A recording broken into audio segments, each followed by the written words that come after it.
Hello and welcome everyone. यो भिडियोमा चाहिँ हामी छलफल गर्नेछौँ नेपाल र मलेसिया बीचको म्याच प्रिभ्यू बारेमा र साफ रिजनको अन्य राष्ट्रको एएफसी एसियन कप क्वालिफायरको म्याच डेको बारेमा पनि अलिक डिटेल ग्रिपमा चर्चा गर्नेछौँ। सुरु गर्नुभन्दा अगाडि हाम्रो युट्युब च्यानललाई सब्सक्राइब गर्नुभएको छैन भने सब्सक्राइब गरिदिनु होला, लाइक गर्नुभएको छैन भने लाइक गर्नु होला र बेल नोटिफिकेसनलाई पनि दबाउन नभुल्नु होला भन्दै अबको भिडियो सुरु गरौँ है त। 2027 साउदी अरेबियामा हुने लागेको एसियन कप 2027 थर्ड राउन्ड क्वालिफायरको लागि नेपाली टोली हाल मलेसियामा रहेको छ। एएफसी एसियन कप क्वालिफायरको थर्ड राउन्डमा नेपालले बलियो मलेसियासँग प्रतिस्पर्धा गर्न लागेको छ।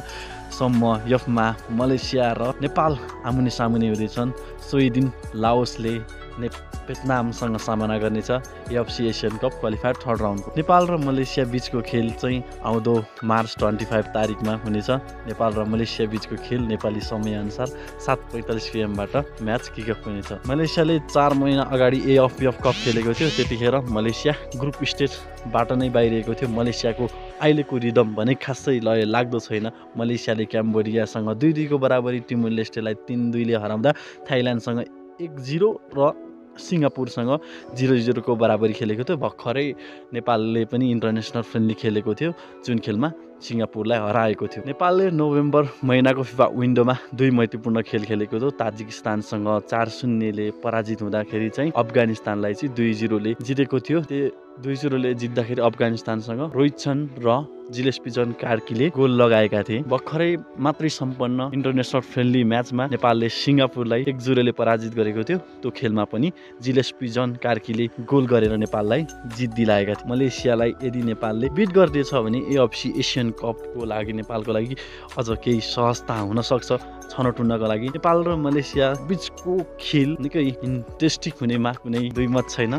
नयाँ कोच म्याट्रोसले सिङ्गापुर बीच चाहिँ जुन प्लेयरहरूलाई सिङ्गापुरसँगको सुरुवाती 11 राखेका थिए वही प्लेयरलाई नै मौका दिन्छन् भन्नेमा हामी छौँ। सोही दिन साफ राष्ट्रका म्याचहरू मालदिभ्सले फिलिपिन्ससँग चाहिँ साँझको 5 बजे खेल्नेछ। भुटानले यमनसँग साँझको 6 बजे खेल्नेछ। इन्डियाले बङ्गलादेशसँग खेल्नेछ। साफको राइभल्ली हुनेछ बङ्गलादेश र इन्डिया बीचको। यो खेल पनि निकै इन्ट्रेस्टिङ हुनेछ 6 बजे। र श्रीलङ्का र थाइल्यान्ड बीचको खेल चाहिँ 5:30 बजे हुनेछ। पाकिस्तान र सिरिया बीचको खेल चाहिँ रातको 1 बजे प्रतिस्पर्धा हुनेछ। हाम्रो युट्युब च्यानललाई सब्सक्राइब गरिदिनु होला, लाइक गर्नु भएको छैन भने लाइक गर्नु होला, कमेन्ट पनि गर्न नभुल्नु होला। AFC Asian cup third round सम्बन्धी थप बुझ्न मन छ भने AFC Asian Cup qualifier third round सम्बन्धी बुझ्न मन छ भने हामीले पहिला नै भिडियो बनाइसकेका छौँ। लेफ्ट साइडपट्टि भिडियो आएकोलाई क्लिक गरेर हेर्न सक्नुहुनेछ। Thanks for watching.